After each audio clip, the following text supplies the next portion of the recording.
Wake up, buyer payer people. It's a beautiful day.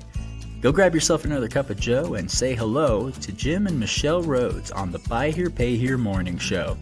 Take it away, you two.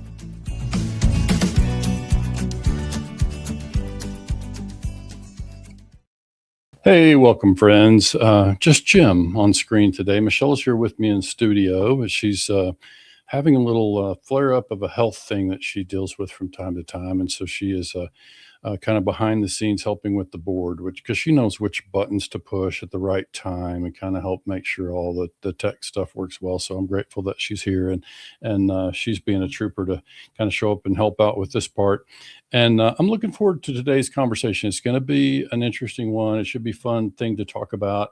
And just a couple of quick updates before we dive into that. You know, we had on Wednesday morning, Michelle was a part of that conversation. We were able to talk about, have our advisory panel for the first time, kind of our initial meeting with the AI advisory panel.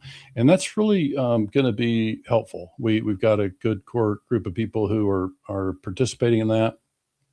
And we're going to start to frame out some stuff on AI that will benefit the industry, and especially dealers, and how they utilize AI. So that'll be something that we'll update you as we go, probably meeting on the order of monthly on that. And then we had an interesting V8 Plus session yesterday around LTV that was also fruitful conversation. And it's an interesting thing. I put a poll out on BHPH success, and some people have commented in there about that. We recognize that not everybody tracks LTV. Not everybody pulls in a book value into their DMS and knows exactly what those cars are worth. But, you know, when you look at the secondary market value and what the real liquid value is of the portfolio that we own, and our ability to borrow is sometimes limited based on some of those kind of things. And so we're just going to start in 2026 to explore ways to bring in book values on the collateral that we're financing, so that we can measure LTV and ultimately be able to tie that to wins and losses, and be able to tie better our data as dealers to the data that these bulk buyers and lenders are leaning on when they give us a yes or no, or give us a low advance rate or a low purchase price. This is part of why we're looking at LTV. So that's part of what's happened this week. And today we're going to dive into this subject of teamwork, and we're going to tackle it from two different angles. We're going to talk first about a video that I don't recall that we've shared this on the podcast in the past. We certainly bring it into our coaching, and I remember sharing this particular clip that we're going to look at first from Simon Sinek. It's really around leadership, but it ties very much to the teamwork side of what we're going to do.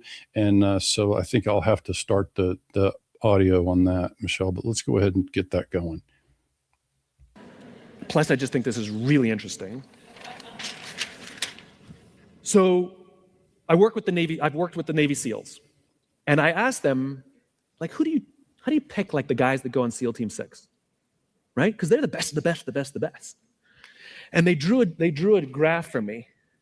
And on one side, they wrote the word performance, and on the other side, they wrote the word trust. The way they define the terms is performance on the battlefield and performance off the battlefield. So this is your skills.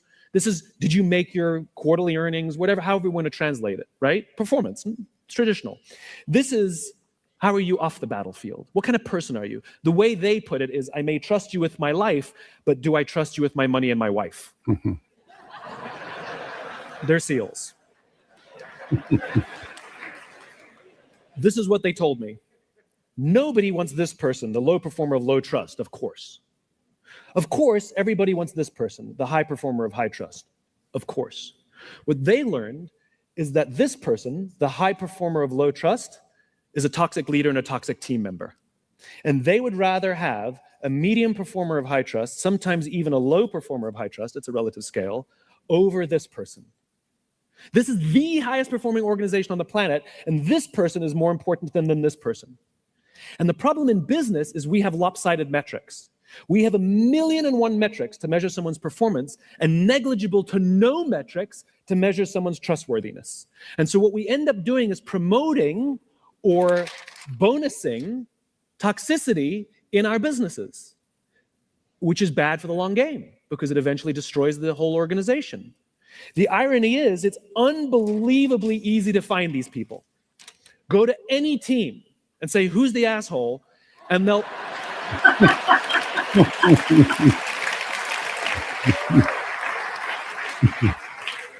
they will all point to the same person. Equally, if you go to any team and say, who do you trust more than anybody else? Who's always got your back? And when the chips are down, they will be there with you. They will also all point to the same person. It's the best gifted natural leader who's creating an environment for everybody else to succeed, and they may not be your most individual highest performer. But that person, you better keep them on your team. Okay, that's the end of that one. So, I think that's obviously, super high value in terms of, what it is that, if you look at all that, and Michelle's on the other side of the table laughing about the, who's the jerk, we'll say in the room. It's easy for us to identify that. And we all know that can be a cancer or, some will call it a poison in a team. And I think this is part of why we think it's important as we work toward this conversation about teamwork, and we're going to talk next about football. And obviously everything we're talking about here can relate in our personal lives, certainly in our work lives, our work environment. And, I've been talking to dealers this week, and tax refunds are starting to hit, which means dealers are going to feel the pressure and the stresses of higher volume, higher pace of traffic. And this is where the team aspect pays off, right? When we're effective as a team, then we're going to have more success. When the organization depends too much on us individually, then, obviously that translates. So we can explain more about that on the other side of this football clip, but I'm going to ask your patience as I share this. And we're going to pause it a little bit and talk through some pieces of it. So just kind of hang with me as we kind of, and I'm not sharing this because I'm any kind of expert football analyst, but I do think there's a lesson here. So let me set the stage here. So this little short video we're going to play is, I believe, from ESPN. And for those who aren't necessarily football followers, Indiana came out of nowhere. I don't know that they've ever won a national championship. They've won plenty of basketball, but they've never had a championship level football team in the years that I've been familiar. And so this coach, who you will hear me talk a lot about, this coach, Curt Cignetti, this year, we're going to kind of sprinkle in a lot of what, we learned from him. He was a protege. He was a coach under Nick Saban, like so many successful coaches across college football. And so Saban has many championships. This Curt Cignetti has had championships at other places, small colleges. And it's my prediction that this won't be his last championship. He's just got that. He's the real deal. He's got that kind of ability as a coach. And so there are some intangibles here, but what I want to do is break down this one play. So let's look at what it shows is the situation in the game is it's 9 minutes left in the game. So at this stage of the game, you're down to where each team is going to have, that can stretch with timeouts. It looks like Indiana has one timeout. Miami has all three of theirs still remaining. There can be a few possessions still, but you're definitely down to where at a one-score game, Indiana's up one touchdown here. It's 4th and 5. A lot of coaches would take a field goal right here. Okay, so that would put you up 6. It would mean that you would, the other team, you could hold them to a field goal and still have an advantage. So this is where the teamwork starts to come in, especially when you think about, and I didn't really expect a lot of emotion today, but it's like this stuff to me is so significant. It's so real. And it's so important in terms of what we choose to do with our time and kind of how it's the difference between success and failure. We've all watched, for those of us who grew up in the 70s and 80s, remember the old video from the Olympics of the thrill of victory and the agony of defeat, right? So there's a fine line sometimes that separates those things. And so the parts that I want to break down here is that as somebody who played a little bit of football, I understand a little bit of X's and O's, and I think I want to take you through some of the pieces of what you're going to see on the screen, but I think that extends not just to the players on the field, because the coach showed a lot of guts in making the decision to go for it. He made the decision to go. So what happens if they don't succeed on this play? He's up still a field goal, but the other team's now got the ball with a full 9 minutes. It's definitely a strategic risk that he's taking in running this play. So let's talk about his decision to do that even before, we go any further. Because why could he do that? Why would he choose to go for it on 4th and 5 late in the game? I'm going to tell you it's because he trusts his team. He trusts these people. He was prepared. He talked about, I heard him say that they anticipated that if they ran this play, that the Miami defense would be in this defensive set. And they were. He was right. He was prepared. They ran to the line of scrimmage. Mendoza, the quarterback here, who also won the Heisman Trophy, and he's a tremendous individual player. But the point you're going to see here, and certainly he gets a lot of the glory for this successful play, but I think the thing to understand here is that without the coach making the decision to run the play, then it's a run pass option. The quarterback talked about this after the game. This play is a run pass option. He elected at the last second. The defense, it was unclear. He was able to announce to his teammates through their audibles or their announcements at the line of scrimmage that he was running a run play.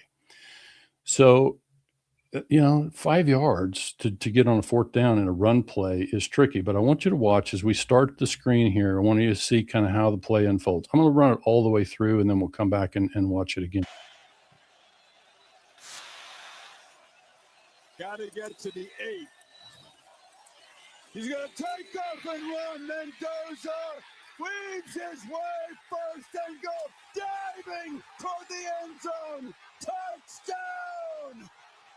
I'm going to pause it there. I didn't explain that. I'm running that at 75% speed, slowing it down a little bit so we can talk about the different elements, but that's also why the audio is a little bit different than it would have at full speed. But the thing that you saw there is obviously he succeeded in they had a play that succeeded because not only did it end up, picking up the necessary 5 yards, but it went for a touchdown. Tremendous individual play, no doubt. The quarterback is a tremendous player. He showed a lot of fortitude and effort and desire on the play. But I think as you watch it again, first I want to ask you to watch these receivers at the bottom of the screen. I don't know, can you see my cursor there, Michelle, on the screen when I do that? So these receivers here, what they generally do is they're going to run their routes. They, again, know it's a running play, and they're going to run their routes, and all they're really going to do is draw their defenders to the corner of the end zone. Watch how when the play unfolds, how they begin to run their routes, and they know it's a running play again. Got to get to the 8. And they have to do their job of selling the defender on the fact that it's a pass play. So you'll notice these defenders come running into the picture in white toward the end. We'll back it up and go again. Because you'll notice these defenders, watch these people in the far right hand in white. They're out of the screen, and then at the end of the play, they come running in to try to make the tackle, but it's too late. They're too far away from the play to stop it. So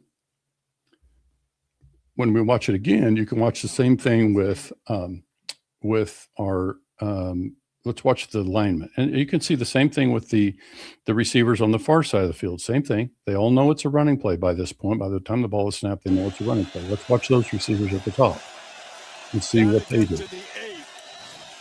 So they run their routes to the outside. The defenders go with them. They have to. They're trained to do that. And now the linemen do their job well. They hold their block. So this is important. The teamwork aspect is like, so let's stop a minute. And so late in the game, these guys have been slugging it out for, this is 50 minutes into the game. They're tired. They're fatigued, which means mental fatigue also starts to kick in. How does that apply in our business? Well, we get tired. It's crunch time. It's busy time of the year. We tend to take shortcuts, and this is the difference between success and failure. It's like we're not prepared for the moment. We're not working together, because I can promise you, if these offensive linemen don't hold their blocks, this play does not probably, it probably doesn't result in touchdown. It probably doesn't even get the fourth down conversion. So they're handing the ball over to Miami at the end of this play if these linemen don't hold their block. Let's watch the lineman that's closest to us over here on the screen. It'd be this guy right here. I want you to watch what he does. Because these guys know it's a run play and they know their job, if the defender rushes upfield, they just let him go. They just let him run right by because they know the quarterback is going downfield. So what does he do? He just pushes the guy up, he pushes the guy away, and the guy's out of the picture. So again, it's just, as you watch it and you see that stuff happen, I want to ask you to watch one last player. Let's watch this running back. So the running back is right here.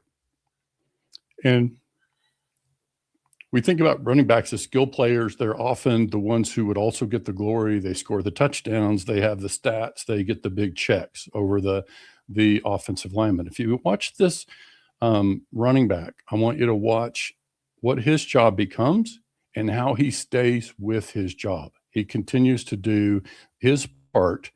And in my way of watching this, all of these players played their role. Yes, the quarterback gets the glory here, but they all fulfilled their role. And that's why the team converted this touchdown, and you could make the case that that's why they hoisted the trophy at the end of this game. So again, it's the difference between success and failure. Let's watch the running back right next to the quarterback. He's going to go downfield, get a block. He's going to stay on his block. And it probably made the difference. Watch this. Got to get to the 8. He's going to take off. He's blocking a big dude. The guy's much bigger than he is. Watch this. Right here, he's still blocking the guy. And so he pushes the guy out of the way. Quarterback spins off of that block and pushes into the end zone. So again, tremendous personal effort on the part of the quarterback. But I think if we just look at it through that lens and we isolate, those people who are talented people, the skill players, I can just tell you, if those people don't do their jobs, that play does not go that way. And probably that game does not have that outcome potentially. And so I think, and again, the fatigue factor is very real here. It's like, this is something that, I think we got to think about that when the pressure's on, when things are moving fast and we need to make quick decisions and we need to be able to trust the people on the other parts of the team to also do their job. Then, that's what I hear football coaches talk about a lot, is this idea that, if I'm teammates with Michelle needs to count on me to do my job, and I need to count on Michelle to do her job. And so I'm playing in that way. I'm playing for Michelle. I'm playing, she's my teammate next to me in the trenches, and I have to make sure I do my job, and she needs to be able to trust that I'm going to do my job, and vice versa. So this is where, back to the Simon Sinek things, like that's why the SEAL team leans so heavily on trust. It's because, we just need to trust that in those crunch moments that our teammates are going to be there, that they're going to do their job. And now we've got a real team. Now we're not, in business, we're not solopreneurs. We're not limited by, what we can produce as individuals. We're not limited by the skill of our best salesperson, and on and on and on, right down the list. So, you can sell all these cars and you have a tremendously skilled salesperson. But guess what? If we can't service and support those customers on the other side of their purchase, we're struggling. And so that's not championship level business for us.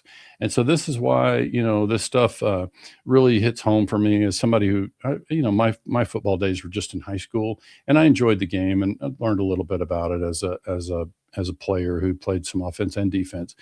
I think that's not the point here. It's not about really the X's and O's as much as it is just recognizing that, that plays a real good one to break down in terms of just showing that it's those pivotal moments that really can make a huge difference for us in our business lives. And I think we can all see how that can also extend to our personal lives, whether it's a relationship with a partner, again, personal or professional. It's like being able to rely on those folks around us and know that they're going to show up and be a team member who is going to share with us and pulling on the same rope. So I think this is the challenge, as we all step into 2026. This episode is right at the end of January of 2026, and as we step into this new year, we've all got an opportunity to really focus on these elements and really think about how do we gain in terms of synchronicity, and ultimately, we become more synergistic. All just words. It's just a question of how do we get there? And to me, what you're going to hear us talk about a lot in this context is the real thing is what you heard Simon Sinek talk about. It's about leadership, and it's about trust and building a team that can trust one another and trust the leadership. And now you've got a chance to really, change the way your business functions. And I think we've got to get more comfortable in our business of thinking about these intangible elements that definitely flow to the bottom line. So I hope you enjoyed the perspective, and hope you could put up with the emotion. It spills out with me. This stuff is real, and it's fun, it's meaningful, and so that's just part of who you get when you tune into the morning shows like that. But thanks for joining us. We'll see you back here next week.